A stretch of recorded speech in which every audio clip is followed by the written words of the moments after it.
जब हम इतिहास की बात करते हैं तो अक्सर हमारे दिमाग में राजा, युद्ध और महल आते हैं। लेकिन क्या इतिहास सिर्फ शासकों की कहानी है या इतिहास आम लोगों की जिंदगी की कहानी भी है? यहीं से सामाजिक इतिहास की शुरुआत होती है। सामाजिक इतिहास उन लोगों की कहानी है जो खेतों में काम करते थे, घरों में रहते थे और समाज को रोजमर्रा की मेहनत से चलाते थे। राजनैतिक इतिहास सत्ता की बात करता है, जबकि सामाजिक इतिहास जीवन की। ये पूछता है लोग कैसे जीते थे, क्या मानते थे और समाज कैसे बना। लेकिन एक बड़ी समस्या थी, आम लोगों ने किताबें नहीं लिखी, तो फिर इतिहासकारों ने उनकी जिंदगी को समझा कैसे?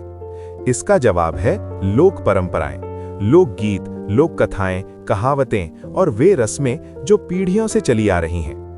लोक परंपराएं वो ज्ञान है जो किताबों में नहीं बल्कि लोगों की जुबान और जीवन में सुरक्षित रहता है।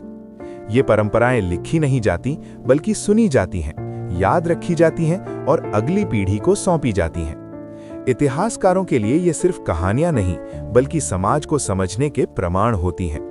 एक लोकगीत बता सकता है कि लोग क्या खाते थे, कैसे काम करते थे और परिवार कैसे चलता था।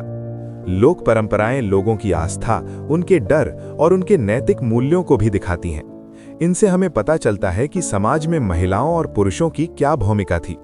लोक कथाओं में अक्सर समाज की असमानताएं छुपे रूप में सामने आती हैं। गरीबी, संघर्ष और पीड़ा, ये सब लोक परंपराओं में साफ दिखाई देता है। जब खुलकर बोलना मना था, तब लोगों ने गीतों और कहानियों के जरिए अपना विरोध दर्ज कराया। औपनिवेशिक दौर में भी लोक परंपराएं आम लोगों की आवाज बनी रहीं। इसीलिए इन्हें नीचे से लिखा गया इतिहास कहा जाता है। लोक परंपराएं ये भी दिखाती हैं कि समय के साथ समाज कैसे बदला और साथ ही ये भी बताती हैं कि कौन सी चीजें आज भी जीवित हैं। नृविज्ञान इन्हें संस्कृति के रूप में देखता है, लेकिन इतिहास इन्हें समाज का प्रमाण मानता है। इसीलिए लोक परंपराएं सामाजिक इतिहास का मूल आधार हैं। तो जवाब साफ है, हाँ, लोक परंपराएं सामाजिक इतिहास के अंतर्गत आती हैं। आज भी समाज को समझने के लिए हमें इन्हें सुनना और समझना जरूरी है, क्योंकि इतिहास सिर्फ दिमाग से नहीं, दिल से भी समझा जाता है।